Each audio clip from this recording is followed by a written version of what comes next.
The backgrounds of judges and justices, chapter 15, page 457.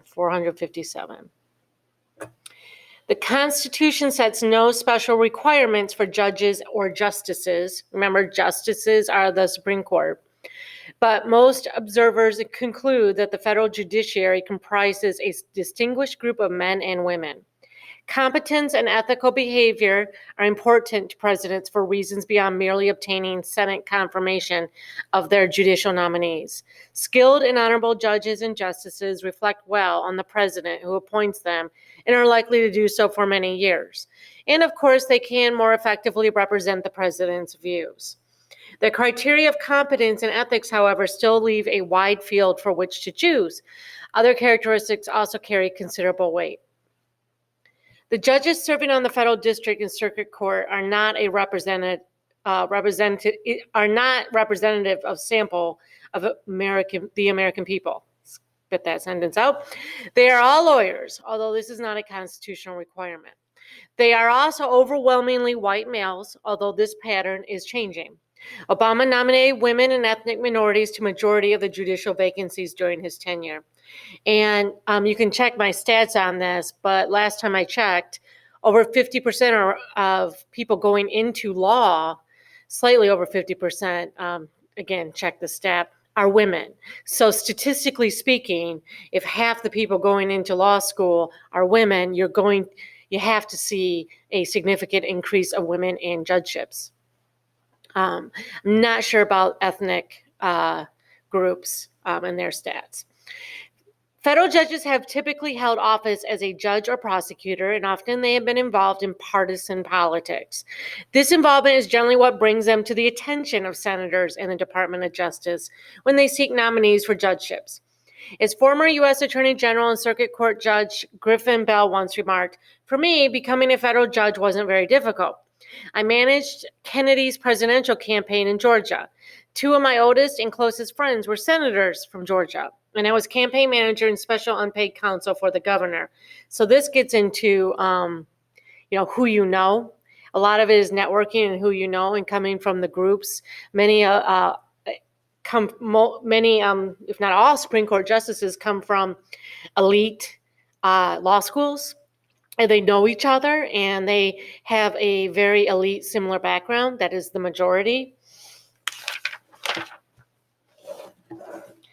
Like their colleagues on the lower federal courts, Supreme Court justices are not a representative sample of the population.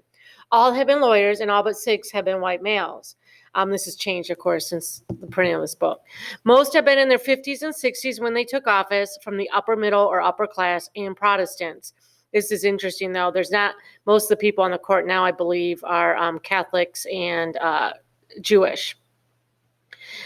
Typically, justices have held high administrative or judicial positions before moving to the Supreme Court. Most have had some experience as judges, often at the appellate level, and many have worked for the Department of Justice. Some have held elective office, and a few have had no government service, but have been distinguished attorneys. This is historical. Again, nowadays, they tend to want people who've already been judges, as I said earlier. The fact that many justices, including some of the most distinguished ones, have not had previous judicial experience may seem surprising. Again, historically. But the unique work of the court renders this background much less important than it might be for other appellate courts. Geography was once a prominent criterion for selection to the court, but is no longer very important. Presidents do like to spread the slots around, however, as when Nixon decided he wanted to nominate a Southerner.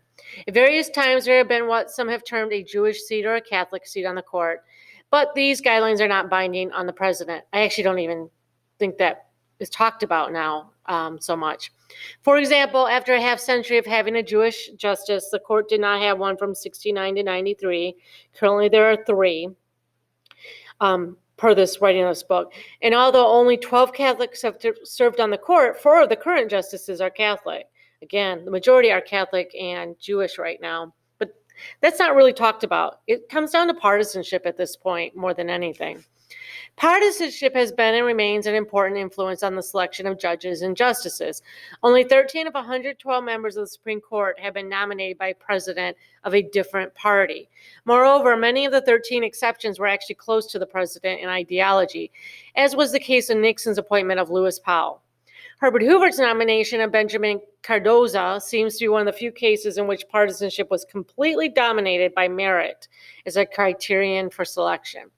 The role of partisanship is really not surprising. Most of a president's acquaintances are made through the party, and there's usually a certain congruity between party and political views. There's absolute, by the way, connection between party and political views, as well as how judges should decide cases. Most judges and justices have at one time been active partisans, an experience that gave them visibility and helped them obtain the position from which they moved to the courts. Moreover, judgeships are considered very prestigious patronage plums. Indeed, the decision of Congress to create new judgeships and thus new positions for party members are closely related to whether the majority party in Congress is the same as the party of the president. When we're talking about history here, members of the majority party in the legislature want to avoid providing an opposition party president with new positions to fill with their opponents.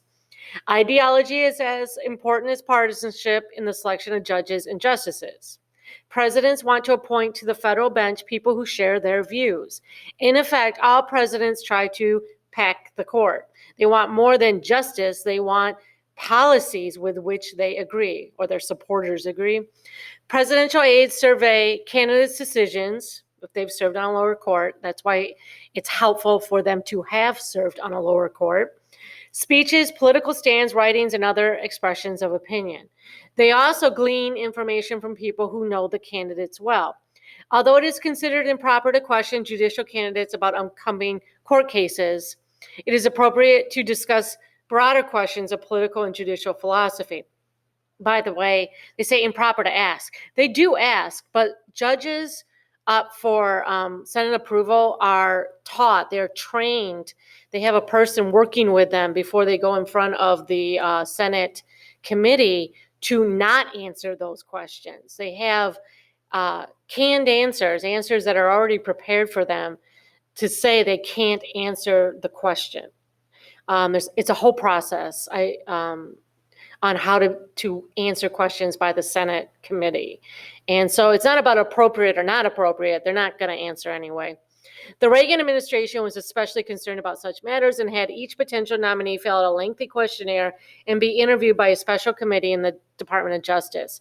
Both George H.W. and George W. were also attentive to appointing conservative justices. Bill Clinton was less concerned with appointing liberal judges, at least partly to avoid costly confirmation fights, and instead focused on identifying persons with strong legal credentials, especially women and minorities. Having said that, though, and then Obama approached judicial nominations much like Clinton. Having said that, though, Clinton picked Ginsburg, who was one of the most liberal on the court.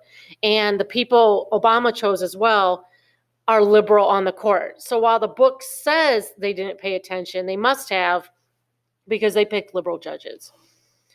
Members of the federal bench also play the game of politics, of course, and may try to time their retirement so that a president with compatible views will choose their successor, and perhaps a like-minded Senate will vote on the nomination.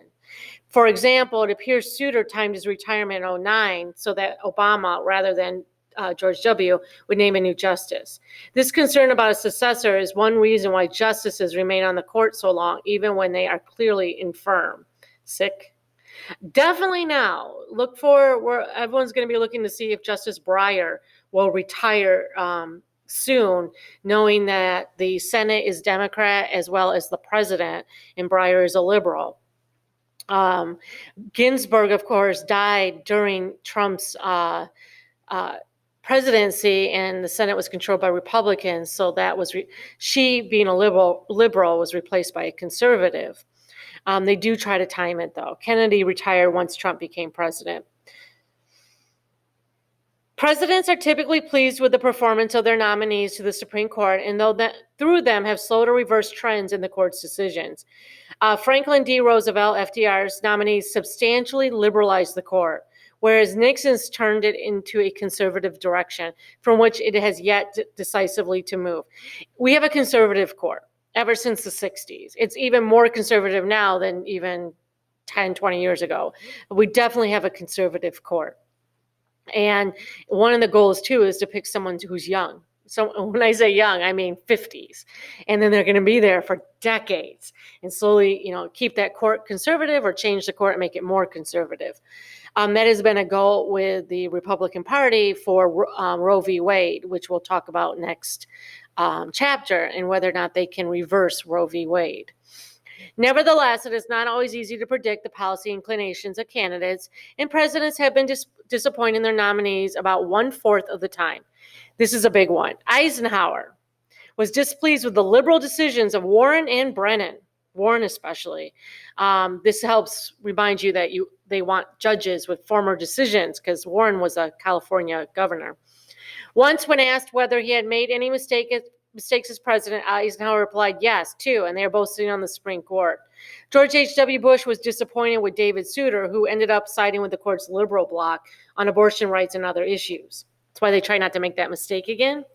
You will hear conservatives get mad at Chief Justice Roberts and call him, not a true conservative. I think when you look at the real issues and the real decisions, that he actually is very conservative. People tend to get very emotional on what thinking justices, are supposed to be very connected to the political leanings that they are expected to demonstrate. But more about that later. Presidents influence policy through the values of their judicial nominees, but this impact is limited by numerous legal and extra-legal factors beyond the chief executive's control. As Truman put it, packing the Supreme Court can't be done. I've tried it and it won't work. Whenever you put a man on the Supreme Court, he ceases to be your friend. I'm sure of that. And that is something that's interesting with Trump. I don't know if he really believed it or he just said it. Couldn't tell you. Thinking that his appointees would somehow rule on court decisions to keep him in office as president. The thought that I put these two men and women on court, and now they're going to keep the position for me, and I deserve to stay president, and that did not happen.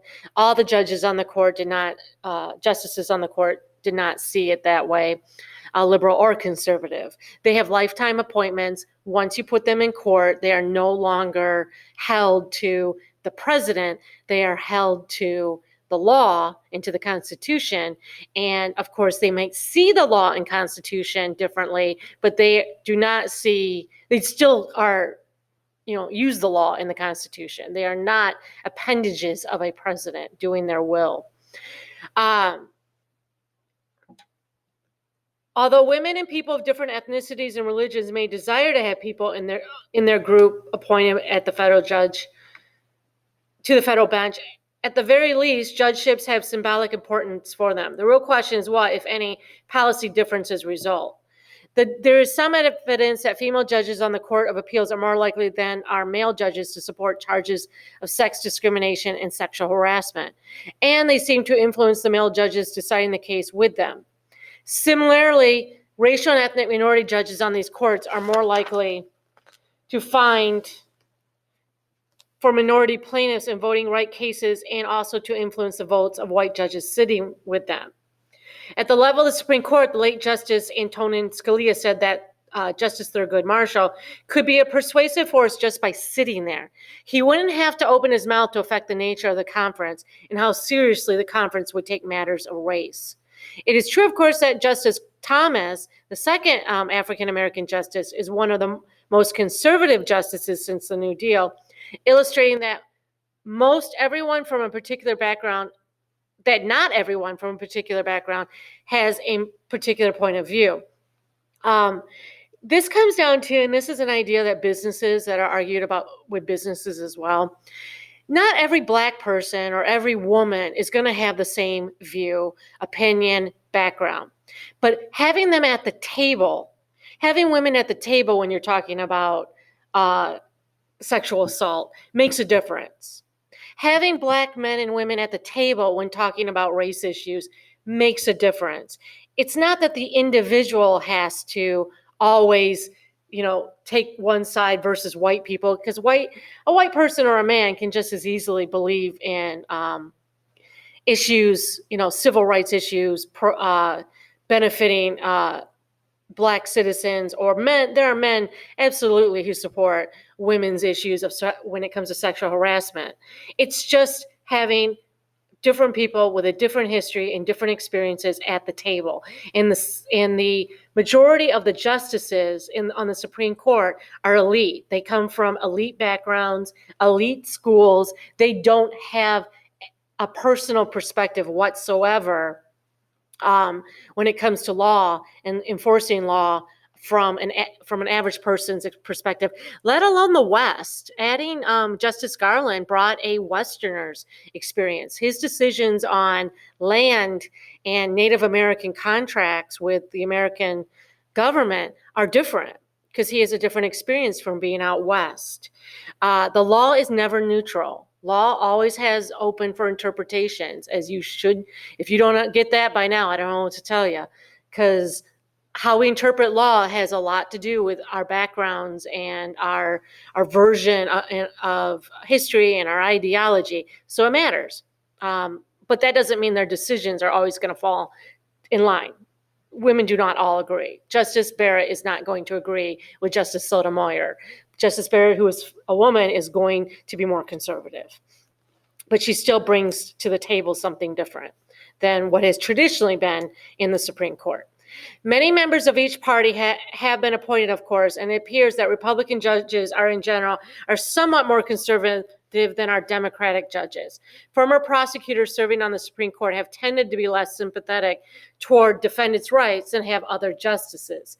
It seems then that background does make some difference. Yet for reasons that we examine in the following sections, on many issues, party affiliation and other characteristics are imperfect predictors of judicial behavior. They are imperfect. It does make people upset when they see the judge not falling in line what you thought they're supposed to do. But it's still your best predictor.